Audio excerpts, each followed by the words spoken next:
Long ago, in a peaceful kingdom, lived a young man named Arjun, smart and kind, but always anxious when making decisions. One day, he heard of a wise monk in the mountains known for guiding lost souls. Determined, Arjun journeyed for 3 days and finally reached the monk. "Master, I fear making wrong decisions," he confessed. The monk smiled and led him to a forest crossroad with 3 paths, one smooth, one thorny, and one dark and twisted. "Which one is right?"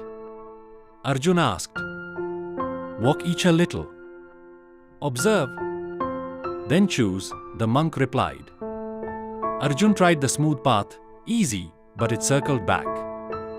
The thorny path hurt him, but he met kind strangers and learned strength.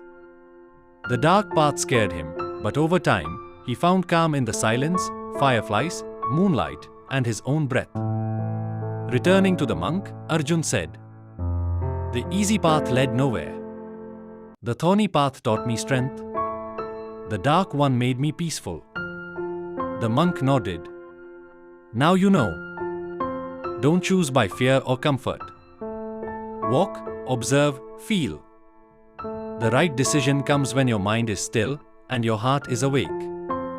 Moral: right decisions come not from haste or ease, but from awareness. Grow through discomfort, reflect deeply, and choose wisely.